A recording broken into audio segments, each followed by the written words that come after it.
अगर भगवान शिव ने यह कहानी न सुनाई होती तो अमरनाथ गुफा न होती। ओम नमः शिवाय, जय महाकाल। दोस्तों, इस कहानी को ध्यान से सुनना। दोस्तों, एक बार माँ पार्वती ने भगवान शिव से एक सवाल पूछा, जिसके बाद भोलेनाथ ने एक कहानी सुनाई और अमर हो गया कबूतर का जोड़ा। अमरनाथ धाम हिंदू श्रद्धालुओं के लिए बहुत महत्व रखता है। जम्मू कश्मीर की वादियों में स्थित अमरनाथ धाम जाने के लिए भगवान शिव के भक्त साल भी इंतजार करते हैं।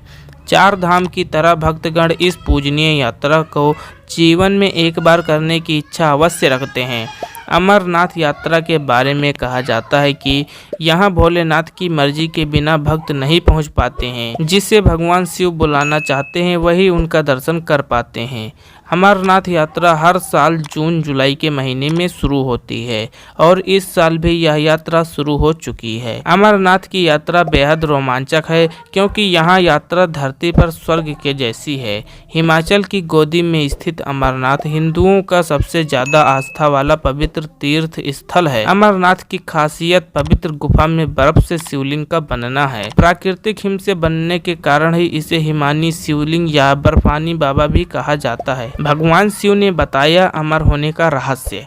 अमरनाथ हिंदी के दो शब्द अमर अर्थात अनेश्वर और नाथ अर्थात भगवान को जोड़ने से बनता है। एक पौराणिक कथा के अनुसार जब देवी पार्वती ने भगवान शिव से अमृतत्व के रहस्य को प्रकट करने के लिए कहा, जो वह उनसे लंबे समय से छुपा रहे थे, तो यह रहस्य बताने के लिए भगवान शिव पार्वती को हिमालय की इस गुफा में ले गए, ताकि उनका यह रहस्य कोई भी सुन न पाए। और यही भगवान शिव ने देवी पार्वती को अमृतत्व का रहस्य बताया। पुराणों में वर्णित है कि एक बार माता पार्वती ने भगवान शिव से पूछा, आप अजर और अमर हैं और मुझे हर जन्म के बाद नए स्वरूप में आकर फिर से वर्षों की कठोर तपस्या के बाद आपको प्राप्त करना होता है। मेरी इतनी कठोर परीक्षा क्यों? और आपको कंठ में पड़ी यह नरमुंड माला तथा आपके अमर होने का रहस्य क्या है? भगवान शिव ने माता पार्वती से एकांत और गुप्त स्थान पर अमर कथा सुनने को कहा, जिससे कि अमर कथा कोई अन्य जीव न सुन पाए, क्योंकि जो भी कोई इस अमर कथा को सुन लेता है वह अमर हो जाता। पुराणों के मुताबिक शिव ने पार्वती को इसी परम पावन अमरनाथ की गुफा में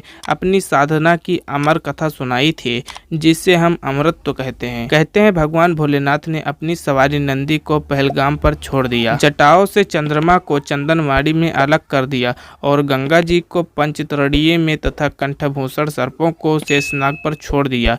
इस प्रकार इस पड़ाव का नाम शेषनाग पड़ा। अगला पड़ाव गणेश पड़ता है। इस स्थान पर बाबा ने अपने पुत्र गणेश को भी छोड़ दिया था, जिसको महागुड़ा का पर्वत भी कहा जाता है। पिस्सू घाटी में पिस्सू नामक कीड़े को भी त्याग दिया। इस प्रकार महादेव ने जीवन दायिनी पांचों तत्वों को भी अपने से अलग कर दिया। इसके बाद माँ पार्वती साथ उन्होंने गुप्त गुफा में प्रवेश कर लिया और अमर कथा माँ पार्वती को सुनाना शुरू किया। कथा सुनते सुनते देवी पार्वती को नींद आ गई और वह सो गई, जिसका शिव जी को पता नहीं चला। भगवान शिव अमर होने की कथा सुनाते रहे। उस समय दो सफेद कबूतर शिव जी से कथा सुन रहे थे और बीच बीच में गूं गूं की आवाज निकाल रहे थे। भगवान शिव को लगा कि माँ पार्वती कथा सुन रही हैं और बीच बीच में हुंकार भर रही हैं। इस तरह दोनों कबूतरों ने अमर होने की पूरी कथा सुन ली। कथा समाप्त होने पर भगवान शिव का ध्यान पार्वती की ओर गया तो वह सो रही थी। जब महादेव की दृष्टि कबूतरों पर पड़ी तो वे क्रोधित हो गए और उन्हें मारने के लिए आगे बढ़े। इस पर कबूतरों ने भगवान शिव से कहा कि हे प्रभु, हमने आपसे अमर होने की कथा सुनी है।